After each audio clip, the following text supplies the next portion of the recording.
The Lady's Delight. Printed. The Natural History of the Tree of Life. The tree of which I fain would sing, if the kind muse her aid would bring, is arbor vitae, but in brief, by vulgar men called, Tree of Life. First for description then, 'tis such as needs must captivate you much. In stem most straight, of lovely size, with head elate this plant doth rise. First bare, when it doth further shoot, a tuft of moss keeps warm the root.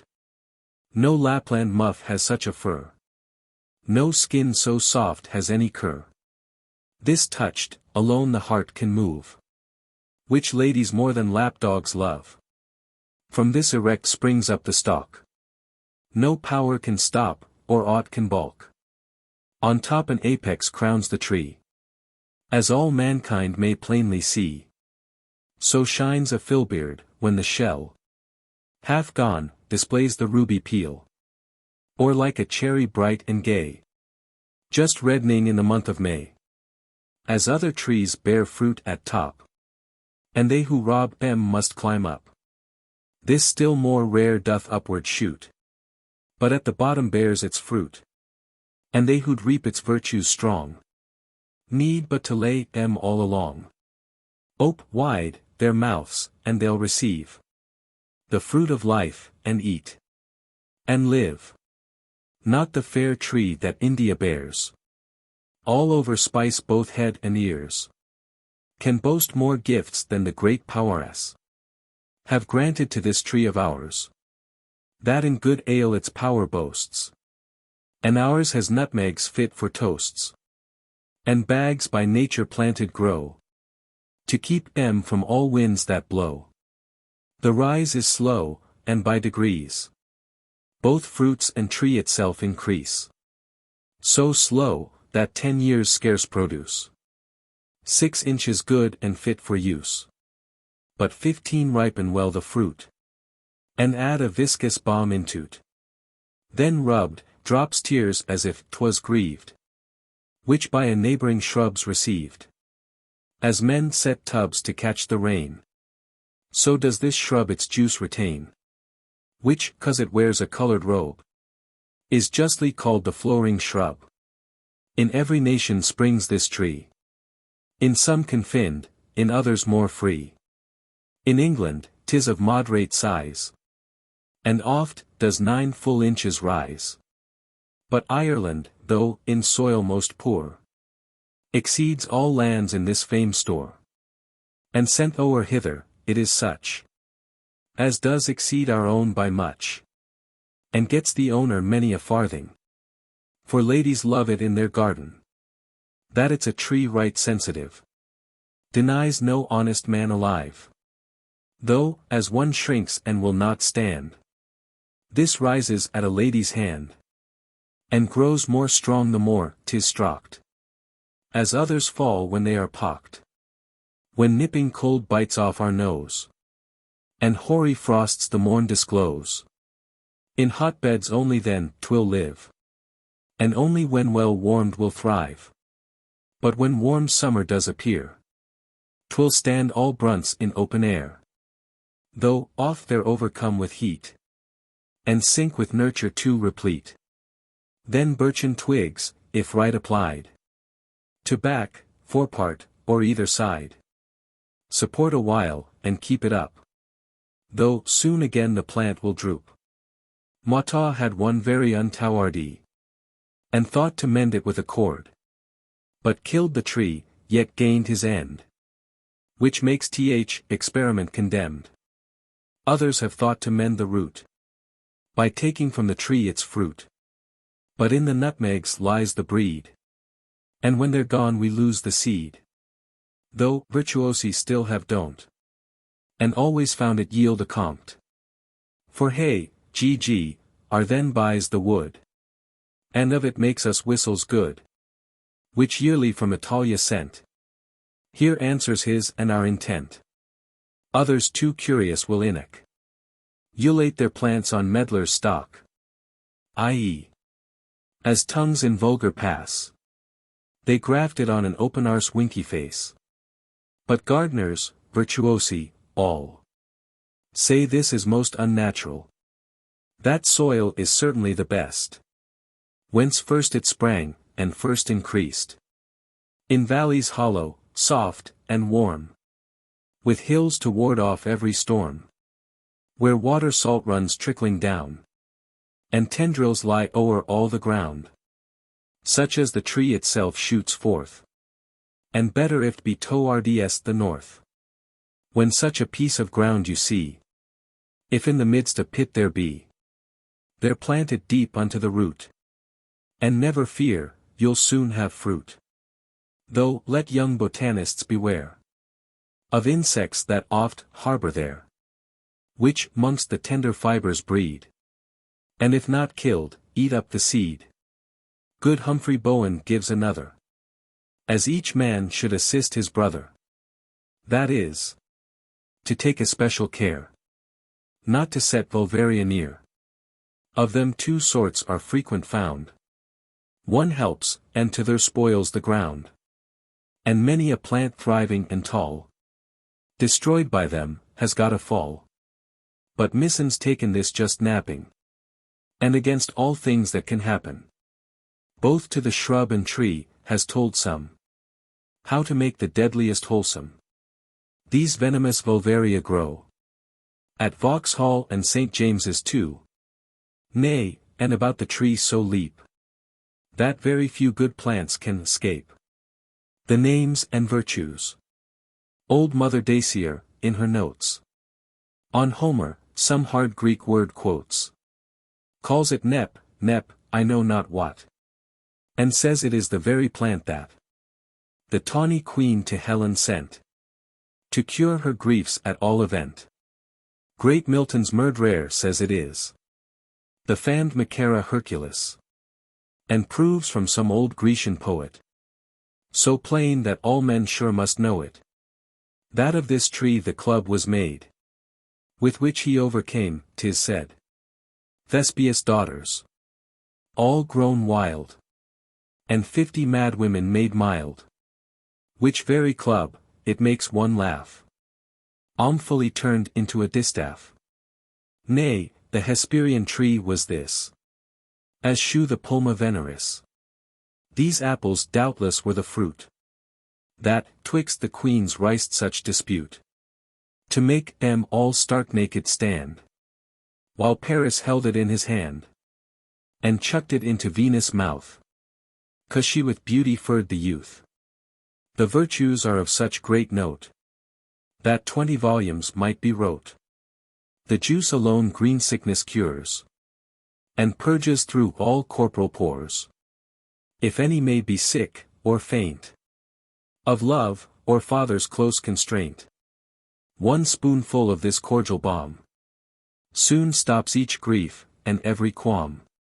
'Tis true, they sometimes tumors cause, and in the belly make strange flaws. But a few moons will make sound, and safely fetch the swelling down. Not saffron cheers the heart like this, nor can champagne give such a bliss. When wife and husband do fall out, and both remain in sullen pout, this brings them to themselves again, and fast unites the broken chain, makes feuds and discords straightway cease, and gives at least a night of peace. This rarity may now be seen in Lambeth, at a garden green. Bowen his name, who in high tone calls it the tree of silver spoon, which all the maids of curious eyes may there behold of largest size. The natural history of the tree of life. The description and place. Tree of life is a succulent plant, consisting of one only straight stem, on the top of which is a pistillum or apex, at some times glandiform and resembling a May cherry, though, at others, more like the nut of the avellana or filbert tree. Its fruits, contrary to most others, grow near the root. They are usually no more than 2 in number, their bigness somewhat exceeding that of an ordinary nutmeg, both contained in one strong siliqua, or purse, which, together with the whole root of the plant, is commonly thick set with numerous fibrilla or capillary tendrils. The tree is of slow growth, and requires time to bring it to perfection, rarely seeding to any purpose before the 15th year. When the fruits coming to good maturity, yield a viscous juice or balmy succus, which being from time to time discharged at the pistillum is mostly bestowed upon the open calyxes of the Frutex vulvaria or flowering shrub usually spreading under the shade of this tree, and whose parts are by a wonderful mechanism adapted to receive it. The ingenious Mr. Richard Bradley is of opinion, the Frutex is hereby impregnated, and then first begins to bear. He therefore accounts this succus the farina foecundans of the plant, and the learned Leonard Fuchsius, in his Historia Stirpium Insignorum, observes the greatest sympathy between this tree and shrub. They are, says he, of the same genus, and do best in the same bed, the Vulvaria itself being indeed no other than a female arbor vitae. It is produced in most countries, though it thrives more in some than others, where it also increases to a larger size. The height here in England rarely passes 9, or at the most, 11 inches, and that chiefly in Kent, whereas in Ireland, it comes to far greater dimensions, is so good, that many of the natives entirely subsist upon it, and when transplanted, have been sometimes known to raise good houses with single plants of this sort. As the Irish soil is accounted the best, others are as remarkably bad for its cultivation, and the least and worst in the world are said to be about Harborough and the forest of Sherard. The stem seems to be of the sensitive tribe, though herein differing from the more common sensitives. That whereas they are known to shrink and retire from even the gentlest touch of a lady's hand, this rises on the contrary, and extends itself when it is so handled.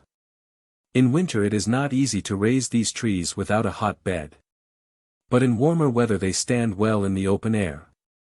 In the latter season they are subject to become weak and flaccid, and want support. For which purpose some gardeners have thought of splintering them up with birchen twigs, which has seemed of some service for the present, though the plants have very soon come to the same or a more drooping state than before. The late ingenious Mr. Mautain thought of restoring a fine plant he had in this condition, by tying it up with a tomex or cord made of the bark of the vitex, or hempen tree, but whether he made the ligature too straight, or that the nature of the vitex is really in itself pernicious, he quite killed his plant thereby. Which makes this universally condemned, as a dangerous experiment. Some virtuosi have thought of improving their trees for some purposes, by taking off the nutmegs, which is however a bad way. They never seed after, and are good for little more than making whistles of, which are imported every year from Italy, and sell indeed at a good price. Some other curious gentlemen have endeavored to inoculate their plants on the stock of the medlar and that with a manure of human ordure, but this has never been approved, and I have known some tree brought to a very ill end by such management. The natural soil is certainly the best for their propagation, and that is in hollow places, that are warm and near salt water, best known by their producing the same sort of tendrils as are observed about the roots of the arbor itself. Some cautions however are very necessary, especially to young botanists, and first, to be very diligent in keeping their trees clean and neat.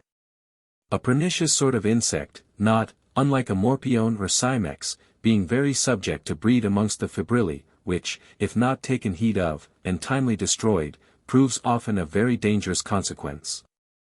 Another caution, no less useful, we have from that excellent and judicious botanist Mr. Humphrey Bowen, to beware of a poisonous species of Vulvaria, too often mistaken for the wholesome one, and which, if suffered too near our trees, will very greatly endanger their well-being.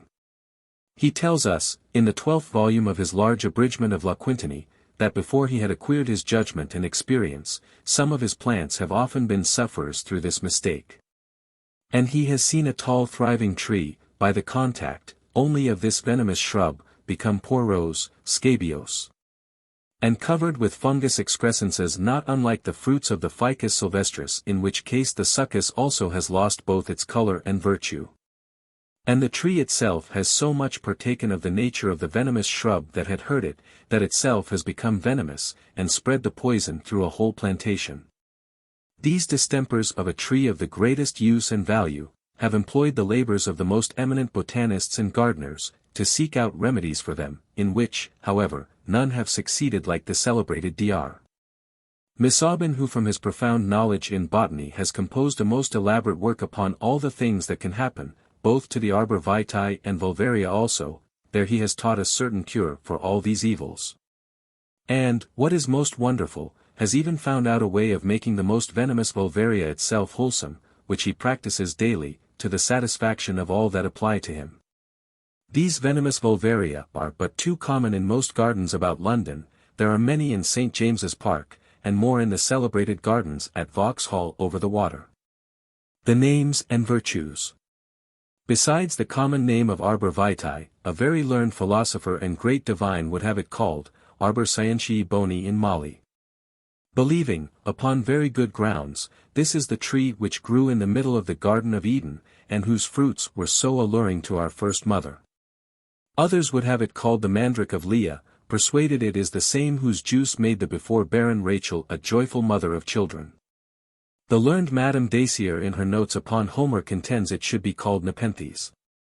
She gives many reasons why it certainly is that very plant, whose fruits the Egyptian queen recommended to Helen, as a certain cure for pain and grief of all sorts, and which she ever after kept by her as her most precious jewel, and made use of as a panacea upon all occasions.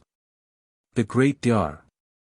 Bentley calls it more than once Macara Hercules, having proved out of the fragments of a Greek poet, that of this tree was made that club with which the hero is said to have overcome the 50 wild daughters of Thespius, but which Queen Omphale afterwards reduced to a distaff. Others have thought the celebrated Hesperian trees were of this sort. And the very name of Palma veneris, frequently given by authors to the fruits of this tree, is a sufficient proof these were really the apples for which 3 goddesses contended in so warm a manner, and to which the Queen of Beauty had undoubtedly the strongest title. The virtues are so many, a large volume might be wrote of them. The juice taken inwardly cures the green sickness and other infirmities of the like sort, and is a true specific in most disorders of the fair sex. It indeed often causes tumors in the umbilical region, but even those being really of no ill consequence, disperse of themselves in a few months. It cheers the heart, and exhilarates the mind, quiets jars, feuds and discontents, making the most churlish temper surprisingly kind and loving. Nor have private persons only been the better for this reconciling virtue, but whole states and kingdoms, nay, the greatest empires in the world have often received the benefit of it. The most destructive wars have been ended, and the most friendly treaties been produced, by a right application of this universal medicine among the chief of the contending parties. If any person is desirous to see this excellent and wonderful plant in good perfection, he may meet with it at the aforementioned Mr. Bowen's garden at Lambeth, who calls it the silver spoon tree, and is at all times ready to oblige his friends with the sight of it. The Ridotto al fresco. A poem. What various arts attempts the amorous swain to force the fair, or her consent to gain. Now balls, now masquerades his care employ, and play and park alternately give joy. Industrious H.G.G. R. whose magic brains still in their shell the recipe retains, like some good midwife brings the plot to light, and helps the labouring swain to Celia's sight. For this his eunuchs in high buskins tread, and chaunt harmonious lays for this, and bread. For this the assembly's fixed, and the huge dome swells with the lady's vows, when the stake's gone. For this he forms the vicious masquerade, where damsels may securely drive their trade. For which the salesman, chandler, chairman loudly pray, and pickpockets too, hail the joyful day. But now what tongue can praise the mighty worth, who to Ridotto gave an English birth? To him let every Templar bend the knee, receive a ticket, and give up the fee. Let Drury Lane eternal columns raise, and every wanton wife resound his praise. Let courtiers with implicit faith obey, and to their grand procurer homage pay. No more shall duchesses to Bath repair, or fly to Tunbridge to procure an heir. Spring gardens can supply their every want, for here whatever they ask the swain will grant. And future lords, if they'll confess the right, shall owe their being to this blessed night. Hence future wickedness shall take its rise. For masquerade to this is paltry vice. An era of new crimes shall hence begin. And H.G.G., our chief devil be of sin. No more shall ugliness be his disgrace. His head mends all the frailties of his face. When masks and balls to their conclusion drew, to this his last resort the hero flew. So by degrees the errant knights of old to glory rose, and by degrees grew bold. A while content the common road they trod, till some great act at last confessed the god. Now painters work, and dine, that starved before. And tally men supply each needy whore. Famed Covent Garden droops with mournful look. Nor can St. James's her great rival brook. Each duck in D.S.S. quacks to different tunes. One claps her wings for love, the other swoons. Each vintner storms and swears he is undone.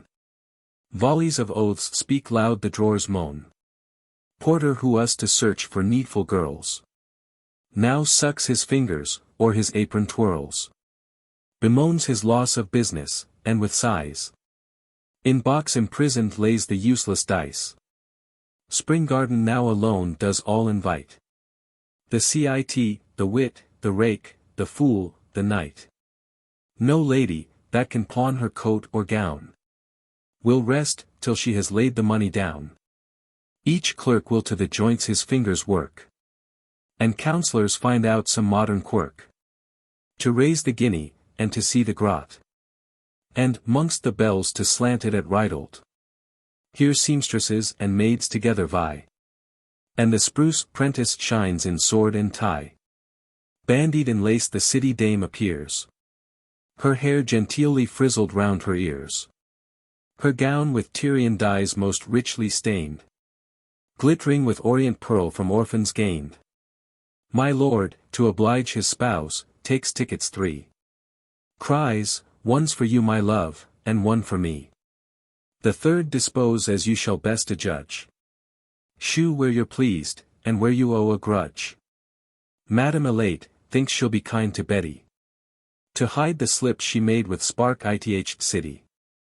But Stallion Tom, who well knew how to scold, and by his mistress's favor grown too bold, swears if he has it not, he will reveal, and to his master tell a dismal tale. Madam, reluctant, gives him up the paper. He at her folly laughs, and cuts a caper.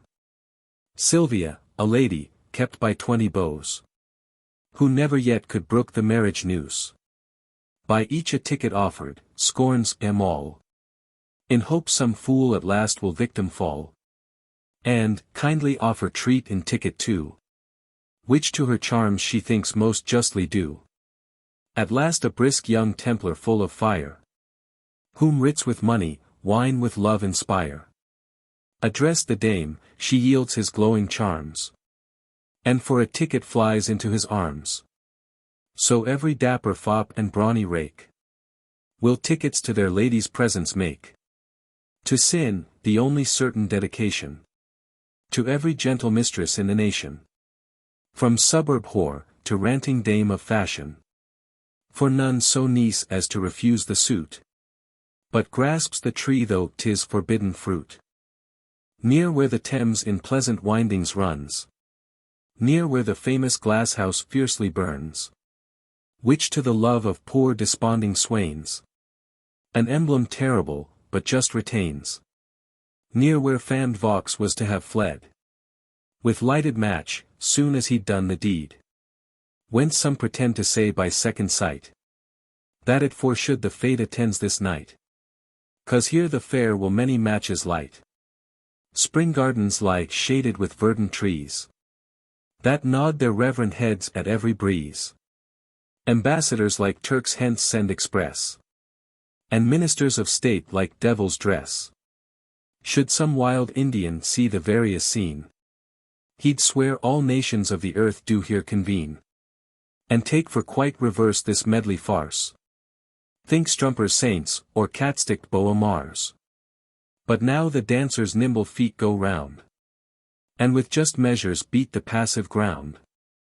Each one inclines to different delights. Music the fair, sweetmeats the beau invite. The Templar wisely does his care enroll, pockets the pheasant, and eats up the fowls. Nor will return to join the giddy rout, till he has eat and drank his guinea out. Now dancing fires the nymph to softer joys. The music's dull, the wine and sweetmeat cloys. Strephon straight takes the hint, withdraws a while. By soft endearments does her grief beguile. Soon they return more vigorous than before.